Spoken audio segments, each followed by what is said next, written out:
하나님 말씀은 신명기 19장 14절 말씀입니다. 찾으셨으면 제가 받들어 읽겠습니다. 너는 주 너희 하나님께서 차지하라고 내게 주시는 그 땅에서 유업으로 받을 내 유업에서 옛날 조상이 정해놓은 내 이웃의 지계표를 옮기지 말지니라.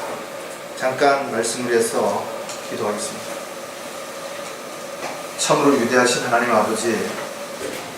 아버지께서 저희들에게 명령하시는 그 말씀에 따라서 저희들은 순종하기를 간절히 구하고 합니다. 비록 저희들이 어리석고 무지하지만 주님의 뜻과 계획 가운데서 벗어나지 않도록, 또 주님의 명령에 거역하거나 대적하지 않도록 늘 저희들 마음을 주관해 주시고, 또 저희들이 어느 곳에 있든지 하나님의 자녀로서 부끄럽지 않은 삶을 살아갈 수 있도록 늘 정신을 차리고 깨어있게 도와주시기를 간절히 구하곤 합니다. 저희들이 언제 어디서 무엇을 하든지 성령님을 통해서 주님을 기쁘시게 해드리는 아름다운 열매 맺는 삶이 지속될 수 있도록 인도해 주시고, 무엇보다도 이 마지막 때에 구원받지 못한 분들을 주님께로 이겨올 수 있는 이 귀한 사역을 위해서 저희들이 늘 담대하게 입술을 열을 수 있도록 주님 역사해 주시옵소서. 오늘도 저희들을 이렇게 한자리에 모여서 영과 진리로 하나님 아버지 앞에 경배를 드릴 때 주님 기뻐 받아주시고, 또 저희들 각자에게 필요한 영의 양식을 부족한 종의 입술을 통해서 말씀이 선포될 때 공급받을 수 있게 해주시고, 또 무엇을 결단하고 실행함에 있어서 조금 더 망설이지 아니하고 늘 말씀을 근거로 해서 실행에 옮길 수 있는 저희들의 삶이 될 수 있도록 역사해 주시옵소서. 마귀의 모든 공격과 방해를 차단시켜 주셔서 이 시간 온전히 주님의 말씀에만 잘 귀를 집중해서 경청할 수 있게 도와주시옵소서. 다시 오실 우리 주 예수 그리스도의 이름으로 기도드렸습니다. 여러분들이 지도책을 이렇게 펴보면 나라와 나라 사이에 국경이 있죠. 또 각 도마다 또 군이나 읍, 이렇게 지역과 지역 사이를 나누는 표시들이 이렇게 있는 것을 볼 수가 있습니다.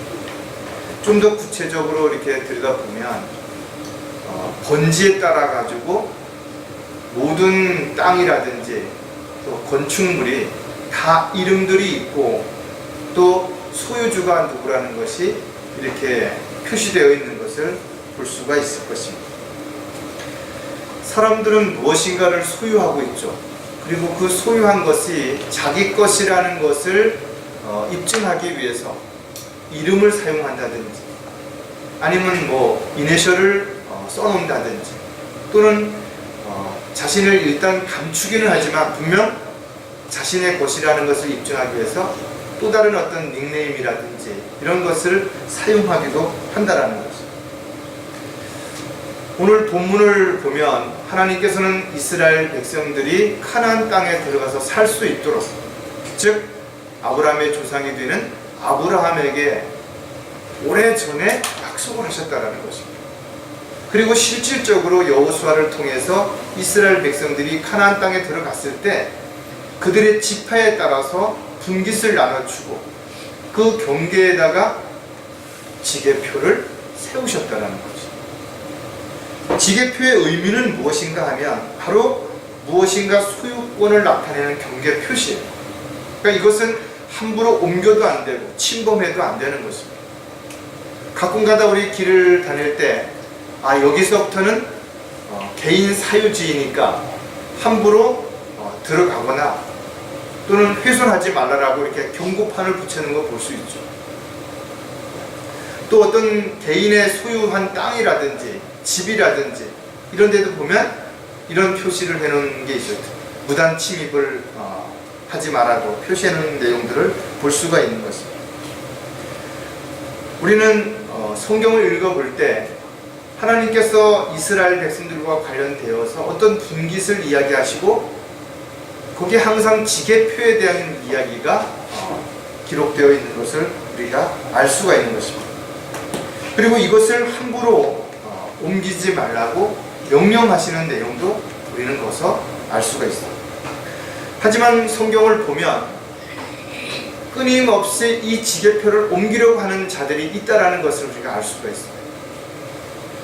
옛날에 그 역사를 보더라도 자기 땅만 만족하지 못하고 다른 나라 또는 이웃의 땅을 빼앗으려고 전쟁을 일으키거나 또 다른 어떤 일들을 벌였던 사람들도 우리가 얼마든지 볼 수가 있죠. 지금도 땅뿐만 아니라 다양한 부분에서 이 지계표를 옮기려고 하는 사람들이 참으로 무척 많이 있다는 것입니다. 그런데 하나님께서 정하신 이 지계표는 임의적으로 사람이 옮겨서는 안 되는 것입니다. 즉 저와 여러분 각자에게도 영적인 지계표가 있고 육신적으로 하나님께서 허락하신 지계표가 있다는 것입니다. 근데 그것을 욕심 때문에 자꾸 옮기려고 한다든지 확장하려고 한다든지 축소하려고 한다든지 그것은 안 된다는 거예요. 필요하시다면 하나님께서 지경을 넓혀주시겠죠. 분명히 모든 것들을 이루어갈 수 있도록 필요한 지혜와 능력과 모든 환경까지도 조성해 주실 것이 분명하다. 그러나 내가 내 임의대로 내가 원하는 대로 그렇게 하려고 해서는 안 된다는 것을 우리가 오늘 한 번쯤 생각을 해보려고 합니다. 오늘 설교 제목은 하나님께서 정하신 지계표라는 것입니다. 구원받은 저와 여러분, 즉 그리스도인들에게도 하나님께서는 다양한 지계표를 세우셔서 우리로 하여금 구별되고 성별되고 분리된 삶을 살아갈 수 있도록 분명하게 명령하고 계시는 것을 우리가 분명히 알 수 있죠. 하나님이 세우신 지계표는 항상 그 자리에 있는 것입니다. 세월이 지난다고 해서 없어지거나 변하지 않는다는 거죠. 이 지계표가 옮겨갔거나 지계표가 변했다면 이것은 바로 하나님이 아니라 당사자들이 그렇게 했다라는 것이죠. 따라서 오늘날 특히 종교 지도자들이라고 하는 사람들 또는 사회에서 인정을 받고 있는 사람들에 의해서 지계표가 옮겨져 있고 또 앞으로 옮겨질 것이라는 것을 우리가 분명히 알고 있다면 우리는 이 사실에 대해서 심각하게 우리가 생각을 해야 될 것입니다. 예를 들어서 오늘날 교회들이 각자 자신의 어떤 전통들, 역사를 이렇게 내세우는 것을 볼 수가 있습니다. 근데 그들이 내세우는 또 그들이 행하는 그런 교회에서의 어떤 전통이라든지 이런 풍습들은 뭔가 모르게 성경과 다르다라는 것을 알 수가 있다는 거죠. 그런데도 사람들은 그것을 잘 인식하지 못하는 이유는 누군가에 의해서 이런 지계표가 아주 조금씩 서서히 옮겨졌다라는 거예요. 그리고 이것을 깊이 모르는 사람들은 지금 이미 오랫동안 타성에 젖어서 또 습관화돼서 지금이 있는 것들이 마치 성경적인 것처럼 하나님이 세우신 지계표인 것처럼 착각을 하고 있다는 것이죠. 저와 여러분이 왜 하나님의 말씀에 모든 기준을 두어야 되는 것인가 이거죠. 하나님의 말씀만이 변하지 않는 것입니다. 하나님의 말씀만이 영원토록 보존해 주시겠다라는 약속이 주어졌기 때문에 우리는 올바른 성경 또 하나님의 약속된 그 말씀을 붙잡고 살아갈 때 우리가 함부로 지계표를 옮기지도 않을 뿐만 아니라 누군가가 지계표를 옮겨놨다면 그것을 쉽게 구분하고 바르게 잡을 수 있는 근거가 될 수 있다는 것입니다. 앞으로 어떤 상황에서 어떤 방식으로 지계표가 옮겨질지 우리는 알 수가 없어요. 그러나 우리가 정신을 차리고 깨어있다면 또 하나님의 말씀의 잣대를 가지고 늘 비교하고 판단한다면 우리는 속지 않을 뿐만 아니라 이런 잘못된 것들을 바로 잡을 수 있는 근거가 될 수 있을 것입니다. 하나님께서 정하신 지계표에 대한 부분들을 우리가 오늘 영적인 부분에서 또 우리 그리스도인들에게 적용하는 그런 부분에서 몇 가지를 살펴볼 텐데, 첫 번째, 하나님께서 정하신 지계표는 성별에 대한 지계표라는 것입니다.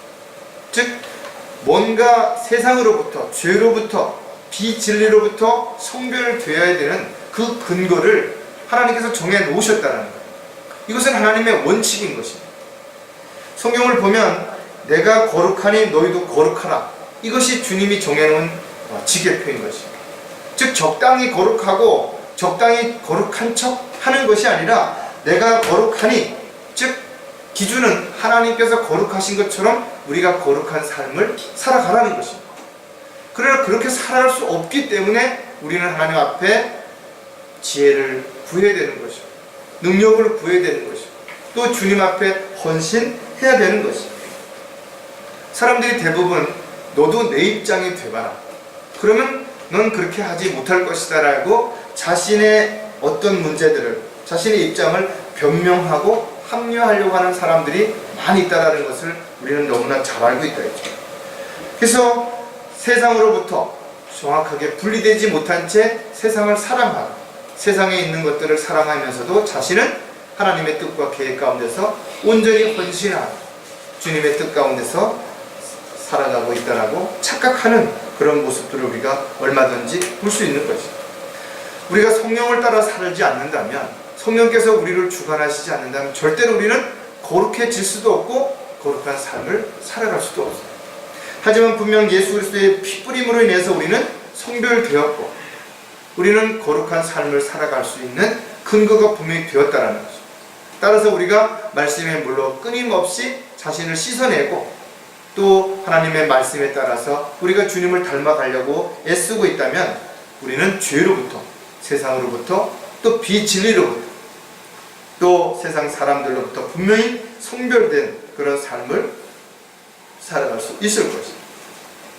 어떤 이유로든지 간에 세상과 또는 사람들과 적당히 타협하면서 자신의 입장을 합리화시키려고 온갖 변명과 핑계를 합리화하기 위해서 내세우는 사람들은 결코 성별된 사람이 아닌 것입니다. 또 이미 하나님께서 주시는 그 성별된 지계표를 스스로 바꿔놓고 옮겨놓고 또는 무시하고 있는 사람들이라는 것을 우리가 먼저 한번 생각을 해본다면, 성별에 대한 지계표를 통해서 또 우리가 몇 가지 특징들을 생각해 볼 때, 내가 지금 어떤 상황에 있는지, 나의 자세는 어떠한지를 다시 한번 점검할 수 있는 계기가 될 수 있을 거라고 생각합니다.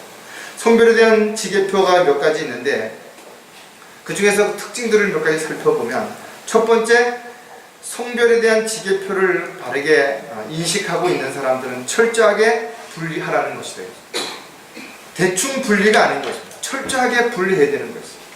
찌꺼기가 남아있다면 금세 또다시 오염되고 또다시 문제가 일어날 수 있다는 것입니다. 저와 여러분은 예수 그리스도를 믿음으로 인해서 더 이상 세상에 속한 사람이 아니라 세상에 살고 있지만 세상과 하나가 되어서 일치해서 세상에 있는 것들을 원하고 사랑해서는 안 된다는 것이죠. 그러기 위해서 우리는 구별되는 것들이 자신의 생활 속에서 자신의 삶을 통해서 분명하게 입증이 되어야 될 것입니다. 하나님의 일은 하나님께서 허락하지 아니하시면 할 수 없습니다. 또 하나님께서는 세상과 구별된 삶을 살지 않는 사람들을 통해서 세상을 바로 잡을 수도 바르게 인도할 수도 없다라는 거죠. 그래서 사도 바울은 고린도 후서에 믿지 않는 자들과 멍에를 같이 매지 말라. 의가 불의와 어찌 관계를 맺으며 빛이 어두움과 어찌 사귀겠느냐. 이것이 섞인다라는, 혼합된다라는 것은 질서가 파괴된 것입니다. 뭔가 균형이 무너졌다라는 것입니다. 하나님은 질서의 하나님이시죠. 그래서 모든 것이 분명하게 분리가 되어져야 돼요. 나누어져야만 그것이 가능하다라는 겁니다. 따라서 인간적인 방법으로 세상 사람들과 적당히 친하면서 좋은 게 좋은 거라는 식으로 살아가는 것은 결국 영적으로 봤을 때 분리된 삶을 살아가지 못하는, 즉 자신의 지계표를 스스로가 무너뜨리고 있다는 것을 우리가 알 수가 있을 것입니다. 갈라디아서 5장 1절에 보면, 그러므로 그리스도께서 우리를 자유케 하신 그 자유 안에 굳게 서서 다시는 종의 멍에를 매지 마라. 그래서 종의 멍에를 다시 매지 마라고 권면하고 있는 것인가요? 종의 멍에를 다시 매게 되면 우리가 자유함을 잃어버린다는 것이죠. 즉 죄에게 끌려가는 삶을 살 수밖에 없다는 것입니다. 따라서 저와 여러분은 죄로부터 철저하게 분리되어야 되는 것이고, 아무리 지극히 작은 죄를 하더라도 죄를 지었으면 즉시 자백하고 주님의 보혈의 능력으로 인해서 죄가 용서됐다는 확신 가운데 다시 주님과의 교제가 반드시 지속되어야 되는 것입니다. 하나님을 대적하고 신실한 그리스도인들을 공격하고 뭔가 다른 진리를 반대하는 그런 사람들과 어떤 이유에서든지 함께해서는 안 된다 했죠. 그들이 하는 일을 동조해도 안 되고, 그들이 하는 것들을 그럴 수도 있지 라고 인정해 줘서도 안 된다라는 거죠. 잘못된 것은 잘못된 것이, 틀린 것은 틀린 것이, 우리가 완벽하지 못하다고 해서 잘못된 것을 알면서도 그것을 지적하지 않는다든지 그것을 인정하지 않는다라는 것은 오히려 그것 자체가 더 죄를 짓게 되는 결과를 가져오는 것이고, 자신을 합리화시키고 타협하려고 하는 그런 죄성으로 이미 붙잡혀서 끌려가고 있다는 것을 알 수가 있습니다. 따라서 저와 여러분은 철저하게 죄로부터 분리되는 것이, 또 비진리로부터 분리되는, 그렇지 않는다면 우리의 지계표가 어느 순간인가 옮겨질 수도 있다는 거죠. 성별에 대한 지계표를 우리가 알고 있다면 결코 타협하지 말라라는 것입니다.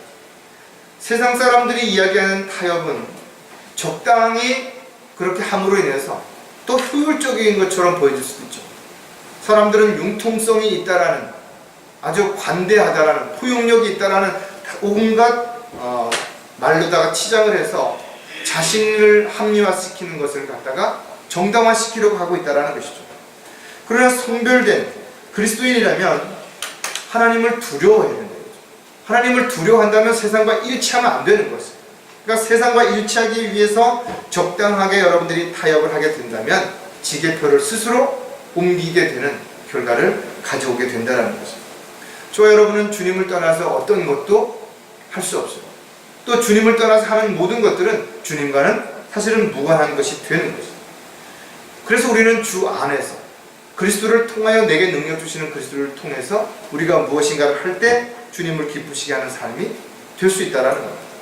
로마서 1장 32절에도 그들은 이 같은 일을 행하는 자들이 마땅히 죽음에 처해져야 한다는 하나님의 심판을 알면서도 이 같은 일을 행할 뿐만 아니라 이런 일을 행하는 자들을 좋게 여기느니라.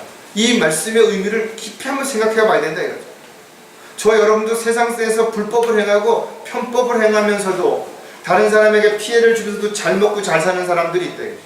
성공하는 사람들이 있다 이거죠. 출세하는 사람들이, 그런 사람들을 옹호하거나 인정해버리면 안 된다는 거예요. 모든 사람들이 다 그런 사람들을 인정하고 칭찬한다 할지라도 저와 여러분은 과정 자체가 잘못됐다면 결과가 어떠하든, 또 동기 자체가 순수하지 못하다면 결과가 어떠하든 그것을 인정하는 것은 하나님의 방법대로 하는 것이 아니라는 것이죠.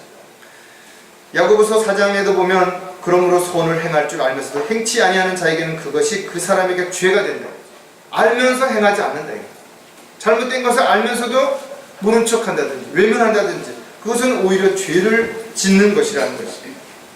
근본적으로 잘못되었고 문제가 있는데도 불구하고 어느 한 부분적인 것을 합리화시켜서 그래도 이런 건 잘하지 않느냐, 그래도 옛날에는 잘했지 않느냐, 이렇게 해서 안 된다라는 거죠. 잘한 건 잘한 거죠. 분명 잘한 거는 잘한 거 인정하는 거예요. 그러나 잘한 것이 있다고 해서 잘못된 것조차도 그냥 넘어가서는 안 되는 것이죠. 잘한 거는 마땅히 인정해주고 칭찬해줘야 되겠지만 잘못한 부분은 분명히 잘못한 것을 지적하고 그것이 옳지 않다라는 것을 분명하게 손을 그음으로 인해서 어떤 이유에서든지 적당하게 타협하는 이런 일이 있어서는 안 된다는 거예요. 성별에 대한 지계표를 가지고 있다면 세상을 사랑하지 말라라는 것이다. 사도 요한을 통해서 우리가 분명하게 알 수 있는 것은 세상과 일치하게 되면 세상에 있는 것들에 관심을 갖게 되고 세상에 있는 것들에 관심을 갖게 된다면 결국은 육신의 정욕을 따라서 살 수밖에 없는 것이죠. 그래서 육신의 열매를 많이 맺을 수 있고 그 육신의 열매를 가지고 포장을 해서 마치 하나님을 기쁘시게 하는 삶을 사는 것처럼 사람들을 속일지라도 여전히 하나님 보시기에 가증스러운 것이고 하나님 앞에서는 수치스러운 일을 행하고 있는 것이라는 것입니다. 따라서 세상과 일치하지 않는다면 우리는 오직 주님만을 바라보고 주님을 따르고 주님 안에서 행해야 된다. 즉 주님과 일치해야 된다. 주님과 함께 동행해야 된다. 주님과 하나가 되어야 된다는 것이죠. 일치한다는 것은 하나가 되었다는 것이죠. 즉 우리가 주님과 하나가 되었다는 것은 주님의 뜻과 계획 가운데서 주님이 원하시는 대로 또 주님이 또 하고 싶어 하시는 대로 그렇게 우리가 순종하며 자신을 온전하게 내어드리는 것이죠. 그래서 주님이 원하시면 우리도 원하는 것이죠. 주님이 원하지 아니하시면 우리도 원하지 말아야죠. 주님이 하시라고 하시면 우리가 하는 것이고 하지 말라면 하지 않는 것입니다. 세상을 사랑하면 하나님과 원수가 된다 그랬습니다. 따라서 우리가 원수가 되지 않는 유일한 길은 세상을 사랑하지 않는 것, 세상에 있는 것을 사랑하지 않는 것입니다. 그래야 우리가 주님을 사랑하며 주님을 사랑하는 그 사랑으로 우리가 살아갈 수 있게 되는 것입니다. 요한일서 2장 15절에 세상도 세상에 있는 것들도 사랑하지 말라. 누구든지 세상을 사랑하면 아버지의 사랑함이 그 안에 있지 않아요. 그 안에 하나님의 사랑이 있는지 없는지를 어떻게 알 수 있느냐 이거죠. 그건 간단하다라는 거예요. 그가 세상을 사랑하고 있다면 그 안에 하나님의 사랑이 없다라는 거죠. 왜? 동시에 재물도 하나님도 사랑할 수 없기 때문이라는 거죠. 세상을 사랑하지 말아야 하는 또 다른 이유가 있다면 그것은 이 세상을 관장하는 것은 바로 세상 신인 사탄이라는 것입니다. 사탄은 사람들을 회유하기도 하고 때로는 좋은 것을 줘서 그것에 유혹당해서 더 이상 아무것도 하지 못하게 만들고 때로는 괴롭게 힘들게 만들어서 불평하게 만들고 남을 탓하게 만드는 과정들을 통해서 하나님의 그 사랑과 은혜 가운데서 살지 못하도록 그렇게 한다는 거죠. 따라서 어떠한 이유로든지 간에 세상을 사랑하고 있다면 우리는 성별된 지계표를 내가 이미 옮겨놓았거나 지금 옮기고 있다는 것입니다. 하나님을 사랑한다고 말하면서도 세상을 또한 사랑하고 있다면 마귀에게 속고 있는 것이고 스스로 자신의 지계표를 옮겨놓음으로 인해서 스스로 자신을 합리화하려고 한다는 것을 우리가 분명하게 알 수가 있을 것입니다. 하나님께서 정하신 또 다른 지계표가 어떤 것이 있는 것인가 하면 바로 경배에 대한 지계표라는 것입니다. 교회마다 다양한 방법으로 예배를 드리고 있죠. 그 형식도 다양하고 또 방법도 다양하고 순서도 다양할 것입니다. 어떤 교회는 정말 경건하고 엄숙한 어떤 모습을 통해서 마치 정말 그 안에 하나님이 계신 것 같고 하나님께서 역사하신 것처럼 사람들을 속이고 있다. 전통이라든지 형식을 앞세워서 사람들을 속이고 있는 것입니다. 대형교회 다니는 많은 사람들이 성경대로 믿고 실행하려고 하는 이런 지역교회들, 독립침례교회들을 볼 때 참 초라해 보이겠죠. 또 소수의 사람들이 모여있는 그런 것들이 하찮게 보일 수도 있을 것이다 이거죠. 그러나 정말 하나님의 입장에서 마지막 때에 하나님께서 말씀하신 라오디아 교회의 모습을 진지하게 한번 생각해 본다면 도대체 라오디아 교회가 어떤 교회냐 이거죠. 이 마지막 때에 부를 자랑하는 교회, 하나님을 문 바깥에 세우는 교회들이라. 어떻게 하든지 간에 더 많은 것, 더 큰 것을 자랑하고 누리려고 하는 그런 교회라는 것입니다. 이런 교회들이 실질적으로 보여주고 있는 수많은 어떤 형식들, 이것이 하나님의 말씀과는 전혀 상반되거나 다른데도 불구하고 사람들은 전혀 그것을 눈치채지 못할 뿐만 아니라 알아도 그것을 모른 척 묵인하고 있다는 것. 성경을 모르고 예배에 대해서 올바르게 알지 못하는 사람들이라면 외향적인 모습들만을 보고 판단할 수밖에 없죠. 그래서 건물이 크고 사람들이 많이 모이는 교회가 성공한 교회요, 하나님이 역사하는 교회라고 사람들은 생각하고 있고 또 그것을 자랑하고 수많은 사람들을 모아놓고 하나님을 기쁘시게 하는 하나님의 영광을 드러내는 교회라고 그렇게 생각할 수도 있다는 것입니다. 예배는 그리스도인들에게 있어서 하나님께 대한 최상의 순종이죠. 그리스도인이 할 수 있는 가장 최상의 최고의 일이 무엇이냐, 바로 하나님 앞에 영과 진리로 경배를 드리는 것입니다.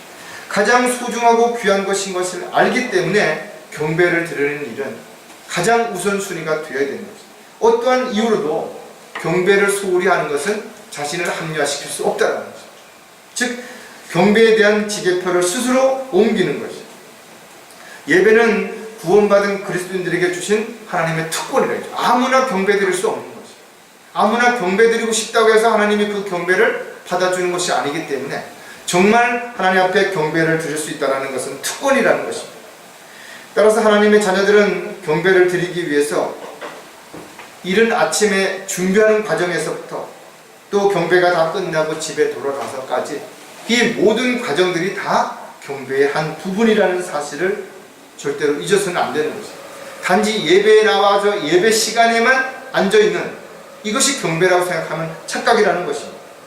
우리는 매일매일을 경배를 드리는 것이죠. 어느 곳에 있든지 간에 크게는 경배의 한 부분이라는 것입니다. 저와 여러분의 말과 행실을 통해서 끊임없이 그리스도의 향기가 나타나야 되는 것이고 주님의 영광이 드러나지 않는다면 우리는 진정 하나님 앞에 경배를 드리는 삶을 살아가는 그 하나님의 경배의 지계표에 뭔가 어긋나거나 지계표를 이미 자기 마음속에 옮겨놓고 있다는 것을 우리가 인식해야 될 것입니다. 따라서 경배에 대한 지계표를 분명하게 가지고 있다면 가장 먼저 준비를 잘 하라는 것입니다. 즉 경배를 드리는 것은 그 과정도 중요하지만 준비가 훨씬 더 중요하다는 것입니다. 즉 다시 말해서 준비가 되어 있지 않으면 경배를 통해서 하나님 아버지 앞에 아무것도 얻을 수 없는 것입니다. 또 하나님께 영광을 돌려드릴 수 없다는 것입니다. 따라서 주님께 경배를 드리려고 나아올 때는 마땅히 그 경배를 드리려고 하는 준비된 자세가 반드시 필요하다는 것입니다. 거듭나지도 않은 사람이 이른 새벽부터 나와가지고 아무리 멋있는 옷을 입고 나와서 정성을 다한다 하더라도 그것은 외향적으로는 그럴듯할지 모르지만 하나님이 기뻐 받으시는 경배는 절대로 될 수가 없다는 것입니다. 거듭나지 않은 사람이 드리는 경배는 그것은 자신은 경배라고 예배라고 아무리 이야기한다 하더라도 하나님 보시기에는 절대로 경배가 될 수가 없죠. 또 진리를 떠나서 드리는 경배 역시 마찬가지라는 것입니다. 여러분들이 요한복음 4장 23절에서 잘 알고 있는 것처럼 그러나 참된 경배자들이 아버지께 영과 진리로 경배드릴 때가 오나니 바로 지금이라. 이는 아버지께서 자기에게 경배드리는 그런 자들을 찾으시기를. 그러니까 경배드리는 자들을 찾으시고 있다는 거죠. 경배를 드릴 만한 사람들을 찾으시는 것이죠. 그러니까 누구나 나와서 무릎을 꿇고 기도하고 찬양을 부른다고 해서 그 경배를 받아주는 것이 아니라는 것이죠. 즉 어떤 사람들은 몸만 나와 있지만 마음이 딴 곳에 가 있는 사람들도 있습니다. 또 나와서 찬양은 부르고 있지만 생각은 다른 생각을 하고 있는 사람들도 있다는 것이죠. 또 어떻게 하든지 예배를 드리고 왔다라는 하나의 어떤 과정들, 형식만을 취하기 위해서 이른 새벽에 나온다든지 아니면 저녁 늦게 나온다든지 자기가 하고 싶은 일을 다 하고 나서 그래도 뭔가 하루 좀 경배를 드려야만 된다는 그런 종교적인 어떤 생각 때문에 마음의 위로를 받으려고 마음의 안도함을 얻으려고 예배를 나오는 사람들도 얼마든지 있을 수 있다는 것입니다. 즉 형식만 갖추고 행한다고 해서 그것은 경배가 될 수 없다는 사실을 우리는 분명하게 알아야 되는 것입니다. 저와 여러분이 경배를 드리기 위해서 주님 앞에 나온다면 그 준비 자세가 정말 중요하다. 아침에 일어나서 경배를 드리려고 하는 그 마음 자세부터 또 여러분들이 몸가짐부터 나와서 여러분들이 혼을 다해서 영을 다해서 하나님 앞에 영과 진리로 경배를 드리지 않는다면 이 모든 것이 형식적인 것이 되는 것이고 하나님을 기쁘시게 하는 것이 아니라 자기 자신을 기쁘게 하는 결과를 가져오는 것입니다. 다른 사람들이 어떻게 경배를 드리든 물론 우리가 그런 것이 외부적인 영향이 우리에게 영향이 미칠 수 있어요.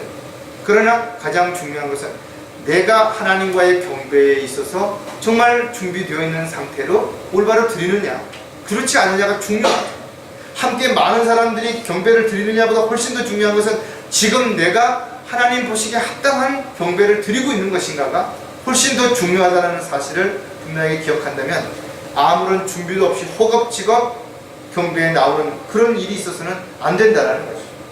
최소한 미리 나와서 준비하고 경배를 드릴 수 있는 마음의 준비와 모든 준비가 되어 있는 상태에서 하나님 앞에 드려지는 경배를 우리가 드릴 수 있어야 될 것입니다. 경배에 대한 지계표를 우리가 알고 있다면 방법이 성경적이어야 한다는 것이죠. 즉 내가 좋아하는, 내가 원하는 방법이 아니라는 것입니다. 사람들이 원하는, 사람들이 드리고 싶어하는 그런 방법, 사람들이 좋아하는 방법이 아니라 하나님께서 원하시는 성경적인 방법으로 경배가 드려져야 된다는 거예요. 시간이 흐르고 또 시대의 어떤 유행이 바뀌고 가치관이 바뀌다 보니까 점점 경배가 형식화되고 있어요. 지금은 아예 집에서 드리는 인터넷 예배라는 것도 있죠. 또 위성 예배라 해가지고 집에서 TV를 보면서 예배를 드리면서 온라인으로 헌금을 드리는 그런 사람들도 있다. 또 예배 시간에 수많은 사람들을 초대해서 연예인이라든지 이런 사람들을 데려다가 어떤 콘서트, 열린 예배, 무슨 이런 예배를 뭐 찬양 예배 이런 이름을 붙여서 패션쇼 이런 거를 하면서 같이 밥을 먹고 웃으면서 드려지는 그런 예배들도 있다는 거죠. 수많은 사람들이 그런 것을 찾죠. 위안을 얻고자 하는 것이. 그것이 옳으냐 그르냐로 생각하지 않고 단지 자기가 가서 나도 경배에 참석했고 또 거기서 즐겁게 시간들을 보내고 왔다는 일종의 또 다른 취미 활동을 하는 것과 같은 변질된 예배들도 얼마든지 있다라는 것입니다. 비록 형식과 모양은 그럴듯한다 하더라도 그 자체가 하나님의 말씀에서 근거에서 벗어났다면 이것은 하나님이 원하시는 경배가 될 수 없다라는 거예요. 요한복음 4장 24절에 하나님은 한 영이시니 그분께 경배드리는 자들은 영과 진리로 경배드려야만 하리라고 하여. 거듭나셨습니까? 이단 아니냐고 반문하는 사람들이 있대요. 구원 받으셨습니까? 그걸 어떻게 하면 교만하다고 이야기하는 사람들. 하나님은 영이신데 거듭나지도 않은 사람들이, 영적인 사람이 아닌 사람들이 하나님 앞에 드려지는 그것이 과연 하나님을 기쁘시게 하는 경배가 될 수 있냐라는 것이죠. 성경은 거듭나지 않은 사람들 하나님 앞에 경배를 드릴 수 없는 것이죠. 왜? 영적인 일들은 영적으로만 분별되고 영적인 사람만이 알 수 있기 때문이라는 것이죠. 따라서 경배를 드리는 사람들은 하나님의 선하신 뜻과 기뻐하신 뜻과 온전하신 뜻이 무엇인지를 정확히 알아야 되고 그것을 입증하려고 늘 수고하고 애쓰는 가운데서 하루하루 주님을 닮아가는 그런 삶이 지속적으로 이루어져야 되는 것입니다. 따라서 그리스도인들은 마음속에 성령님을 모시고 사는 하나님의 자녀라면 성령님의 인도하신 가운데 성령님께서 가르쳐 주시는 대로 순종하며 하나님을 기쁘시게 해드리는 그런 변화된 삶 속에서 주님을 기쁘시게 해드리는 경배가 반드시 이루어져야 된다.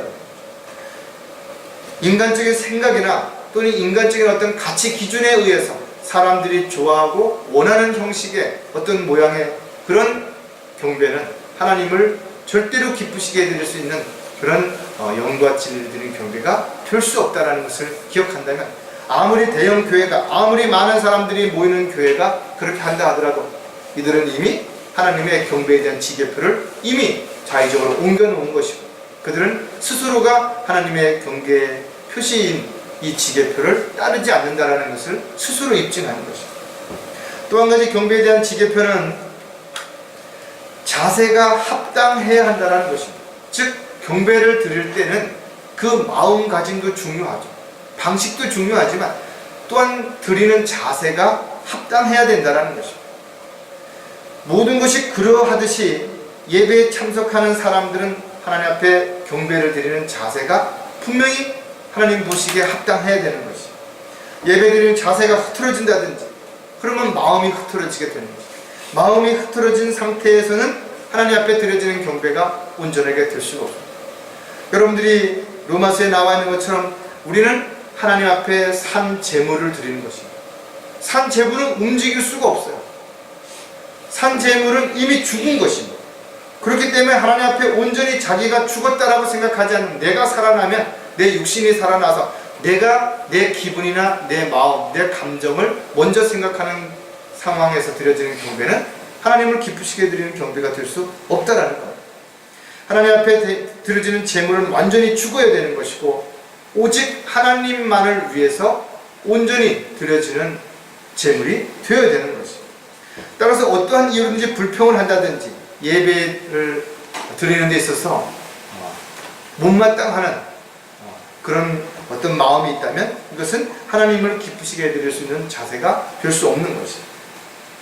로마서 12장 1절에서 그러므로 형제들아 내가 하나님의 모든 자비하심으로 너에게 권고하노니 너희 몸을 하나님께서 기뻐하시는 산 제물로 드리라. 이것이 너희가 드릴 합당한 예배이다. 합당한 예배가 되기 위해서 가장 중요한 것은 자신의 몸을 완전히 제물로 드리라는 것이다.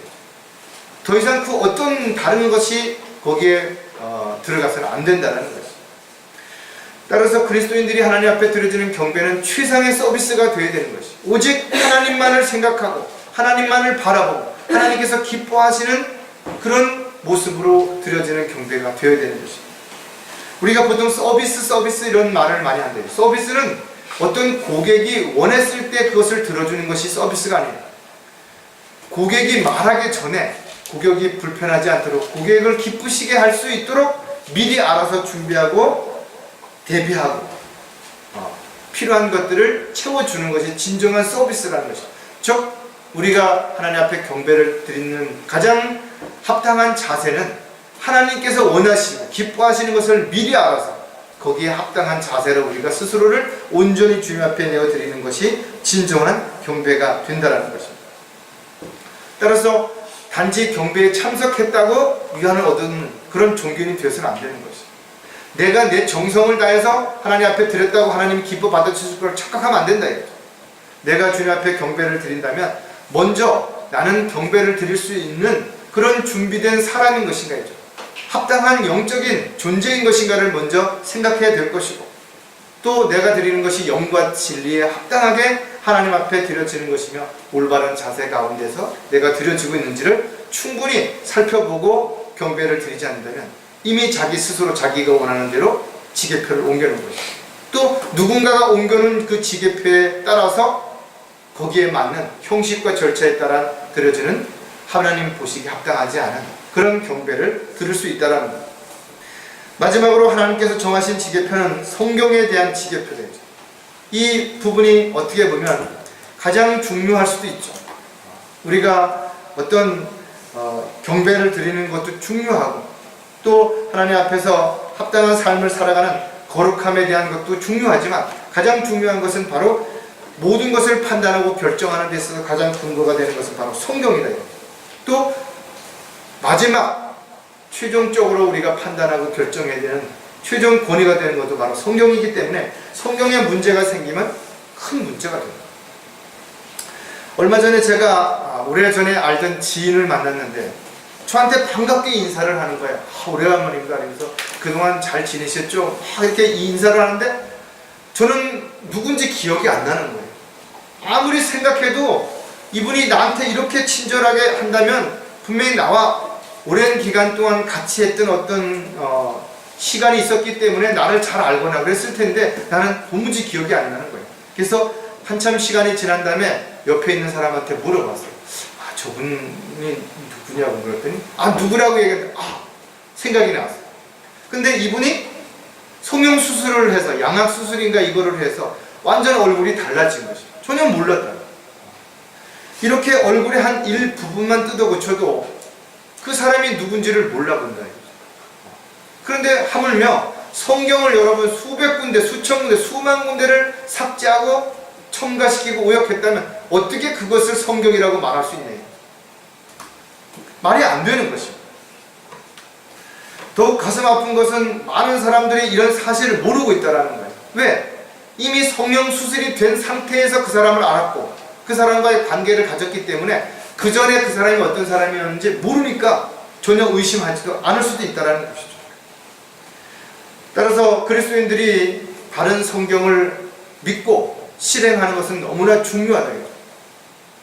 잣대가 틀리면 아무리 잘 재어도 아무리 열심히 재어도 그 결과는 틀려질 수밖에 없다는 것이죠. 사도 바울은 성경이 우리에게 삶의 지침서가 된다는 것을 분명히 우리에게 제시하고 있다. 또한 성경은 살아계신 하나님께서 사랑하는 자녀들에게 주시는 편지라는 거죠. 그 편지를 수십 군데를 뜯어 고친다면 과연 그 사랑하고자 하는 그 마음을 어떻게 알 수 있으며 그것을 이해할 수 있겠냐라는 것입니다. 또 사도 바울은 디모데후서에서 모든 성경은 하나님의 영감으로 주어진 것으로 교리와 책망과 바로 잡음과 의로 훈육하기에 유익하니 이는 하나님의 사람이 온전하게 되며 모든 선한 일에 철저히 구비되게 하려 합니다. 성경을 주신 분명한 목적이 있는데 성경이 틀려지면 이 목적이 달라질 수밖에 없죠. 그리고 목적이 무엇인지를 알 수 없다는 것입니다. 하나님께서는 이 하나님의 말씀을 섭리로 보존하시고 영원토록 간수하실 것을 시편 기자를 통해서 분명히 약속하고 있는 것입니다. 따라서 지금도 알고자 한다면 충분히 성경이 변개됐는지 또는 오역됐는지 수많은 성경들이 나오고 있지만 더 편안하고 더 쉽게 하기 위해서 성경을 뜯어고친 수많은 성경들이 있지만 그것을 얼마든지 분별할 수 있다는 것입니다. 그렇다면 성경을 뜯어고치고 변개시키는 근본적으로 이 일을 누가 하는 것이냐? 이 성경에 기록되어 있는 내용을 바꾸고자 하는 사람, 바꾸고자 하는 어떤 힘이 있다는 것입니다. 오직 한 번 기록되어 있는 마귀의 이름, 즉 루시퍼라는 이름을 계명성으로 바꿔놨다. 누가 했겠냐 이거죠. 마귀의 실체를 모르게 만드는 거죠. 하나님을, 예수님을 격화시키고 신성을 모독하는 이런 발언들을 누가 만들어 놨겠냐 이거죠. 중요한 부분을 왜 변개시키냐 이거죠. 사람들로 하여금 바른 진리를 알지 못하게 하기 위해서 그렇게 했고, 그 일들을 추종하고 그 일에 쓰임받은 사람들은 학자이며 신학자이며 목자를 할지라도 모두 결국은 마귀의 종일 뿐이라는 사실을 우리는 분명하게 알 수 있을 뿐만 아니라, 이들은 끊임없이 성경의 지계표를 옮기려고 했고 또 옮겨놨고 지금도 옮기려고 하고 있다는 사실들을 우리가 기억한다면, 우리가 성경에 대한 지계표를 가지고 있다면 우리가 어떻게 해야 될 것인가를 또 몇 가지 생각해 봐야 된다. 성경에 대한 지계표를 우리가 가지고 있다면 변개, 삭제시키지 말라라는 것이다. 어떠한 이유로든지 간에 세상이 어떻게 바뀌든 사람들의 가치관이 어떻게 바뀌든 간에 성경을 뜯어고치려고 하는 그 발상 자체가 잘못되었다는 것입니다. 그리스도인들은 성경을 근거로 해서 판단하고 결정하고 실행하는 사람들이에요. 자신이 어떤 기분이나 감정이나 느낌을 가지고 믿음 생활을 하는 사람들은 종교인들이라는 거죠. 그러나 저와 여러분은 신앙생활을 하기 위해서는 반드시 근거가 되는, 원칙이 되어야 되는 하나님의 말씀이 있어야 되는 것이며, 그 하나님의 말씀은 살아 역사하시는 인격체로서 우리를 변화시키고 우리에게 무엇인가를 분명히 명령하고 계신다는 것입니다. 많은 사람들이 난 성경을 이해할 수 없다 이거죠. 거듭나지 않은 사람은 당연하겠죠.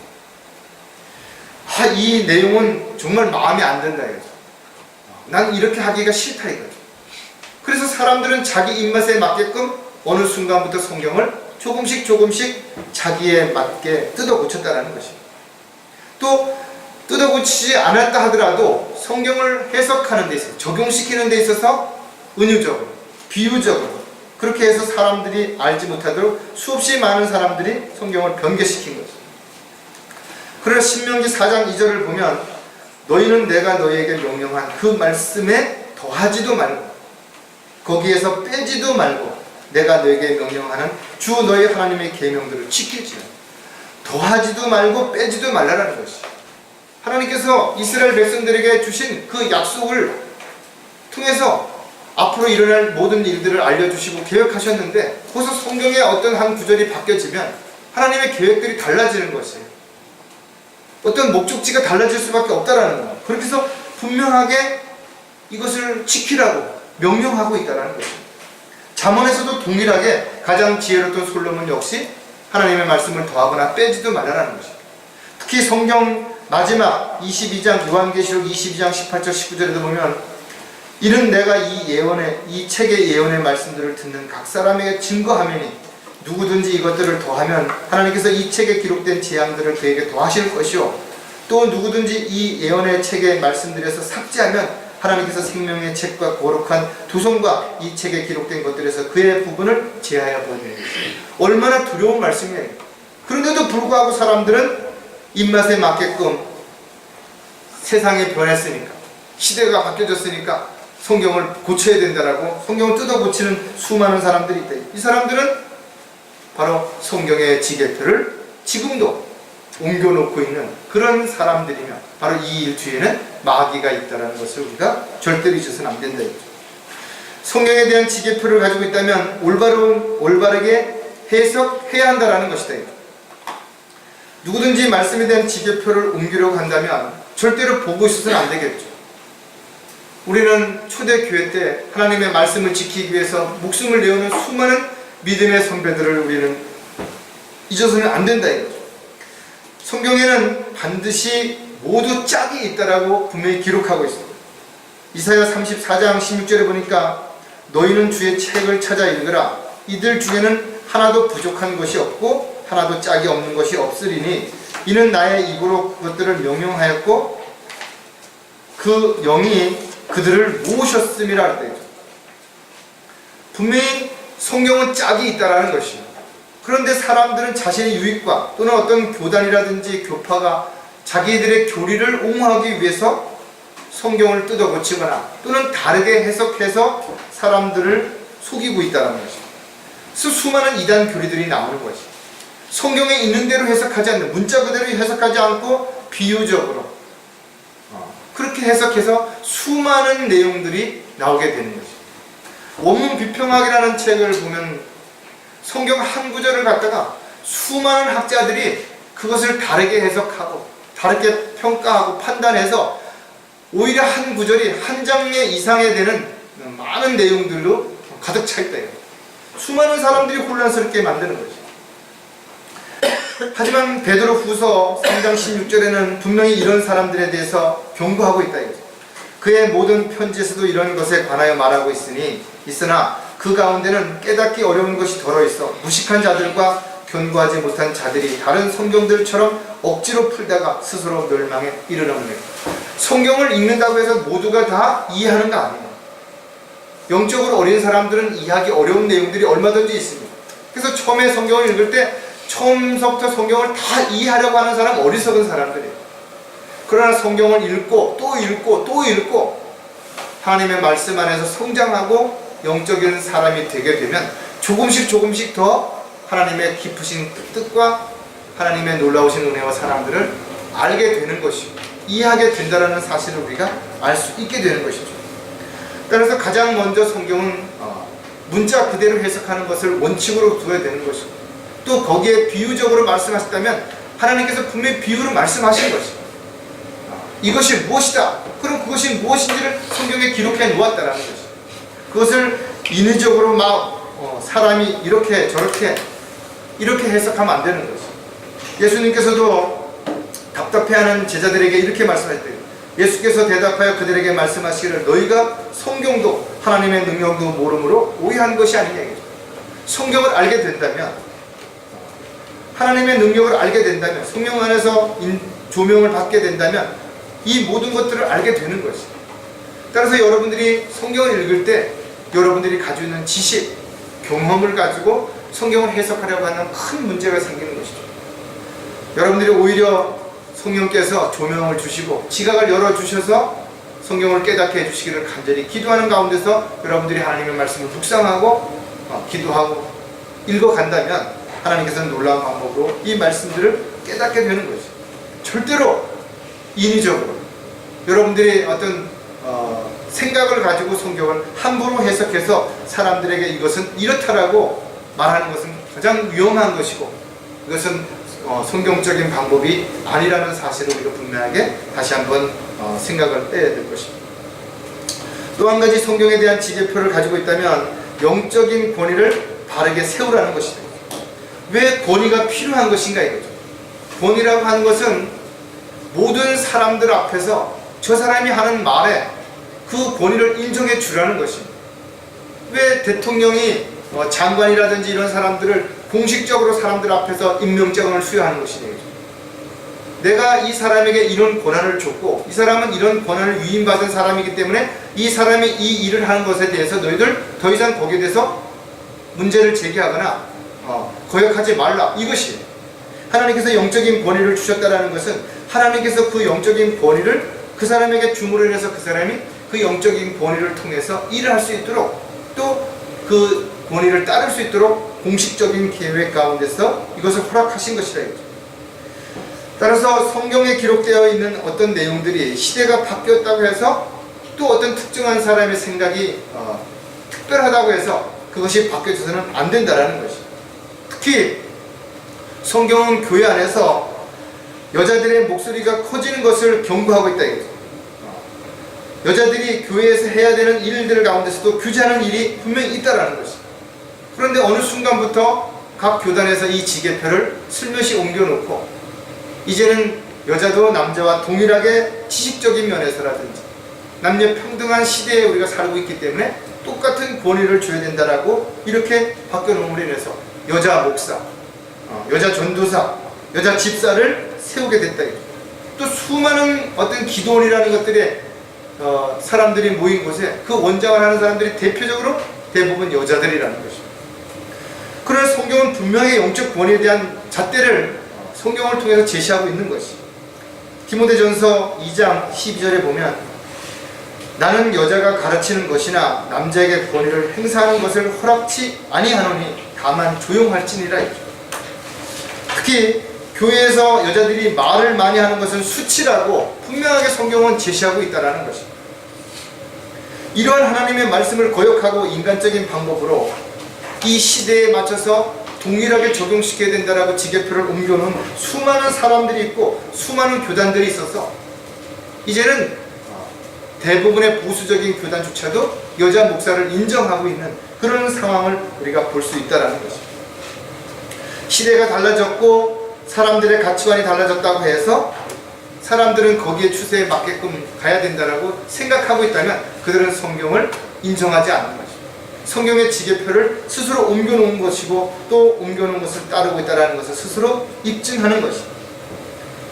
세상에 많은 종교들이 있고 종교들은 자신들의 어떤 세를 불리고 하기 위해서 얼마든지 타협할 수 있고 또다시 새로운 어떤 비진리를 내세워서 진리와의 타협점을 찾아서 자신들을 옹호하기 위해서 온갖 방법들을 내세운다 할지라도 하나님을 두려워한다면, 하나님의 말씀을 살아계신 역사하시는 인격체로 인정한다면 절대로 어떠한 경우도 성경을 변개시키거나 성경을 해석함에 있어서 감정이나 느낌이나 기분에 따라서 잘못 해석하고 영적인 권위를 무시하거나 대적하는 일을 하는 것이야말로 참으로 어리석다라는 것을 우리가 알 수 있다. 하나님께서 세워주신 이 지계표는 이스라엘 백성들에게 땅을 경계하는 하나의 어떤 부분만을 제시하는 것이 아니라 오늘날 저와 여러분이 살아가는 데 있어서도 수많은 지계표가 있다는 사실들을 기억하고 그 지계표를 여러분 스스로가 옮기지도 말아야 될 뿐만 아니라 누군가가 옮기려고 한다면 반드시 막아야 할 것이고 이미 옮겨놓은 지계표가 있다면 그것을 바르게 잡아야 할 책임과 의무가 저와 여러분에게 있다는 사실들을 기억하는 가운데 한 주간을 살아가는 저와 여러분이 되시기를 주님의 이름으로 부탁을 드리겠습니다. 기도하겠습니다. 하나님 아버지, 저희들이 성경을 다 알지는 못하지만 그러나 저희들이 알고 있는 그 말씀을 근거로 해서 저희들이 잘못된 것과 옳은 것을 잘 구분할 수 있도록 분별력을 허락해 주시고 또 저희들이 어떤 것을 실행함에 있어서 기분이나 감정이나 느낌에 의해서가 아니라 하나님의 말씀을 근거해서 모든 것을 판단하고 결정하고 실행할 수 있는 저희들의 삶이 되기를 간절히 구하고 합니다. 무엇보다도 저희들이 무엇을 할 때 열심히 하는 것보다도 더 중요한 것은 정말 주님께서 원하시는 일인지를 먼저 생각하게 하시고 또 저희들이 많이 하는 것보다 더 중요한 것은 정말 주님께서 맡겨주신 일들을 잘 감당하고 있는지를 먼저 생각할 수 있는 저희들의 삶이 되도록 역사해 주시옵소서. 항상 깨어있는 가운데 주님이 원하시고 기뻐하시는 그 일들의 도구로 일꾼으로 쓰임받을 수 있도록 온전하게 준비되고 헌신된 삶을 살아가는 저희들의 생애가 될 수 있도록 복 주시옵소서. 다시 오실 우리 주 예수 그리스도의 이름으로 기도드렸습니다.